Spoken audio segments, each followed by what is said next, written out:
A minha outra dúvida, professora, a senhora já até antecipou, é em relação ao pagamento do órgão ao cliente. Eu vejo a senhora sempre falando, batendo na tecla, olha, é 30 dias, o órgão paga com 30 dias. Mas eu tive contato com algumas empresas e não, o órgão leva 90 dias, 120 dias para pagar. E aí a mente fica anuviada, né? Eu falei, poxa, o que será, qual é a divergência aqui? Aí eu Perfeito. fico pensando, será que o órgão é assim que realmente funciona ou é os empresários que não estão fazendo o processo de forma correta? Então vamos lá, excelente pergunta também, Thiago. Isso daí é uma confusão, tá? É uma confusão por falta de conhecimento, tá? Por quê? O prazo para pagamento do governo está na lei 8.666, 30 dias, tá? Até 30 dias. Então, a partir do momento que eu prestei o serviço, entreguei o produto, a empresa emite nota fiscal para o governo, né? O seu cliente, ele vai emitir uma nota fiscal para o governo, a partir disso começa a já contar os 30 dias para pagamento. E está na lei. Os 30 dias é o prazo para o pagamento do governo para aquela empresa que executou aquela parcela, entregou aquele produto, entregou aquele serviço, tá? Em contrapartida, a gente tem lá no artigo 78 da Lei 8.666 a seguinte previsão, de que se o órgão atrasar mais de 90 dias o pagamento, a partir desse momento, a empresa ela tem o direito de falar, olha, eu não quero mais, quero a suspensão do contrato, não vou continuar executando até que você normalize os pagamentos ou pedir para que o órgão rescinda aquele contrato. Então, isso é um direito do fornecedor, é um direito da empresa, a partir de 90 dias de atraso de pagamento. Aí as pessoas acabam confundindo, eles acham que esse é o prazo para pagamento e não é. Então, quando algum cliente falou isso para você, é porque esse cliente, essa pessoa, ela não sabe trabalhar com licitações, ela não sabe como tratar a ordem de pagamento, não sabe como tratar uma nota de empenho, não sabe como tratar um contrato administrativo. E aí, o que você vai explicar para ela? Você vai explicar que você é analista master de licitações, que você já está preparado para se atrasar a partir do 31º dia, tá? Passou os 30 dias, estou no 31º dia, quer dizer que eu estou no primeiro dia de atraso. Nesse primeiro dia de atraso, você já pode ir lá no módulo 8, pegar a aula 8.4, pegar os modelos que eu deixei lá para você, aplicar aqueles modelos e olha, 99,99% para você ver que não é mentira, porque 99,99% para mim e para os alunos também, lá na comunidade você vai ver o pessoal escrevendo, professora, acabei de entrar, os caras me pagaram no mesmo dia, professora, acabei de entrar com o pedido, no dia seguinte o ordenador de despesa já me ligou, o dinheiro já entrou na conta. Então, são fórmulas que realmente funcionam, né? Fórmulas validadas e efetivas de você efetuar uma cobrança no momento que for que tem que agir. Aí o que acontece? Aquela pessoa que não sabe trabalhar com licitações, ela liga para o órgão, fica cobrando pelo telefone, aí o órgão fala que tem 90 dias, porque lá também do outro lado eles não entendem como é que funciona direito a questão do pagamento. Então é uma série de erros que são praticados tanto pelo servidor público, mas também pela pessoa que está ali participando e que não sabe como participar, não tem conhecimento, está atuando ali como aventureiro, como amador, com falta de profissionalismo. Então, é importante que você explique para o seu cliente que esse prazo de 30 dias, a partir do primeiro dia de atraso, 31º dia, já tem ações que você pode tomar e que funcionam em 99,99% dos casos administrativamente, sem precisar de advogado, sem nada, tá? E que não é esse o prazo, não é o prazo de 90 dias. Então, é realmente uma falta de conhecimento por conta desse artigo 78 e a pessoa acaba não conseguindo aplicar ali na prática.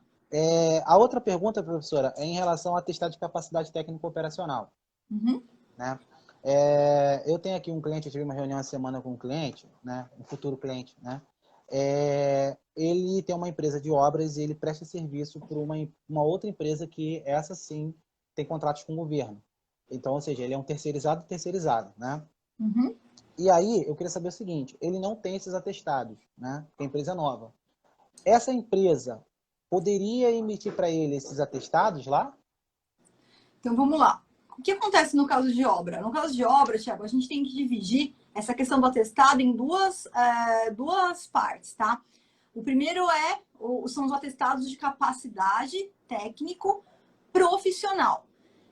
Atestados de capacidade técnico-profissional, ela diz respeito ao engenheiro. Porque quando a gente está diante de uma obra ou um serviço de engenharia, eu tenho um responsável técnico. Eu não posso a Flávia advogada, e falar agora que eu vou construir aqui uma casa aqui para o meu vizinho e construir aqui a casa do meu jeito e daqui a pouco a casa vai cair. Eu não tenho noção nenhuma das estruturas, dos pilares, da terraplanagem. Então, O engenheiro ele é o responsável técnico por aquela obra. Então, o edital ele pode exigir que, olha, o engenheiro que vai ser o responsável técnico por essa obra, por exemplo, o José, né? O José, então, ele vai me comprovar que ele tem uma experiência anterior na construção desse prédio aqui de 100 andares.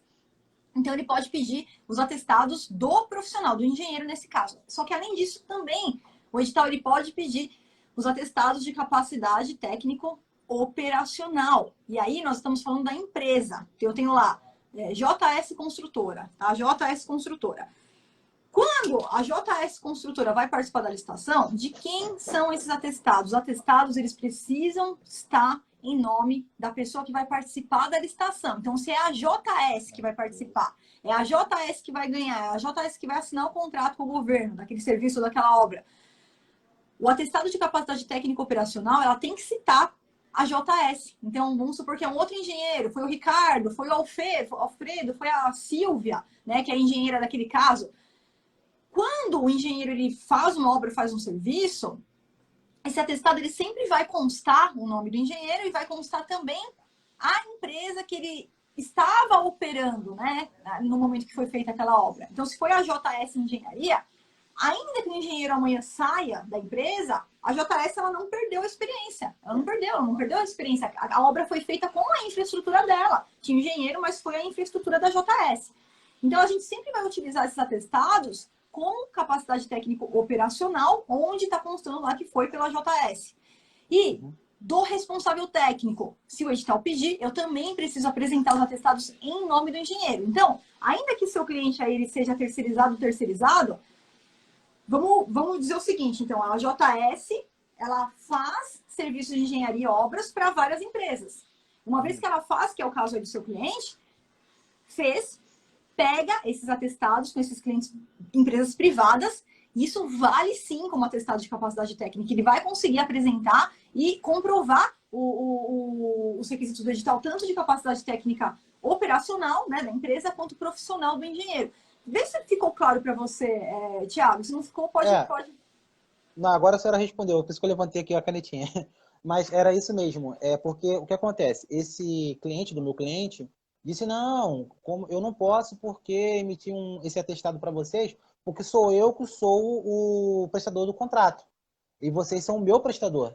Aí eu falei, não, eles podem, como sempre. Não, é só o órgão. Eu falei, não. Isso aí eu aprendi, isso aí eu gravei. Eu falei, empresas privadas, o que não pode é pessoa física. Isso. Mas empresa privada, ela pode emitir esse atestado de capacidade técnico-operacional. O que acontece? Essa empresa ela é pequena, ela é MEI, e eles querem agora, eles pegaram um contrato grande, eles vão transformar ela em ME. Aí foi até, eles me chamaram para essa reunião, né? Inclusive até um cunhado meu é engenheiro da empresa. E aí ele, olha, a gente vai aumentar aqui a classificação da empresa, a gente quer participar de licitação por nossa conta, porque a gente tem prestado serviço para empresas e a gente vê que o negócio é bom, só que a gente mesmo quer participar de licitação. Aí eu fui explicando isso para eles. Eles, olha, não, mas lá disseram pra gente que eles não poderiam fazer isso. Aí essa era a minha dúvida, entendeu? Porque eu lembro também, eu posso estar confundindo, eu lembro também que a senhora disse o seguinte, olha, quando você ganha um contrato, você não pode terceirizar, não tem isso, alguma coisa? Você não pode subcontratar. Assim, eu ganhei o contrato, aí eu pego e pego uma outra empresa para ir lá e fazer a obra, porque aí a gente está burlando a licitação, né? Quem ganhou a licitação? Será que não seria esse caso? Por exemplo, não. eu tenho uma empresa. A empresa Thiago ganhou a licitação. E a empresa Flávia, eu contrato a empresa Flávia para fazer a obra para mim. Não. Isso você não pode fazer, porque isso é subcontratação. Isso não pode ser feito sem o edital permitir, tá? Isso não pode fazer em condição nenhuma. Agora, eu vou lá e ganho uma licitação, tá? E eu vou contratar aqui um outro engenheiro que vai ser o responsável técnico. Ele não precisa ser meu empregado, ele não precisa ser meu sócio, ele não precisa estar como CLT. Eu tenho um contrato de prestação de serviço. Vou lá, contrato esse engenheiro e ele vem aqui e executa. Ele é o responsável técnico por essa obra aqui. Isso não tem problema nenhum. O responsável técnico, ele não precisa ser sócio, ele não precisa ser CLT. Ele pode ser um simples terceiro, onde eu faço um contrato aqui de serviços com ele e ele vai executar essa obra, esse serviço de engenharia nessa licitação aqui, utilizando a minha infraestrutura da minha empresa e ele com a especialidade dele, de engenharia, tá? Então, o que acontece, Thiago? Os engenheiros, isso daí no âmbito do CREA, né, do CAL também, que é o Conselho dos Arquitetos, o CREA, ele não faz registro de atestados em nome da empresa. Então, ele sempre vai registrar os atestados em nome do profissional. Porém, como eu disse, quando a gente tem um atestado técnico em nome do profissional, do engenheiro José, tá? Esse atestado ele faz referência à empresa que o José estava no momento da realização daquela obra.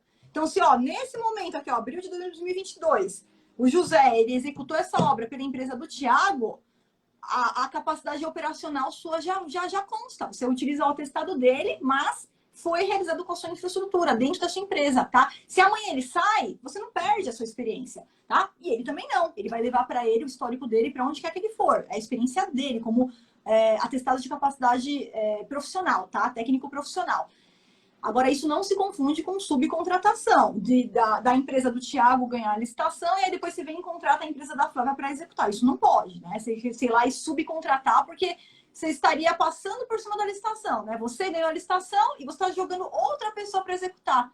Isso não pode, tá? São duas coisas diferentes.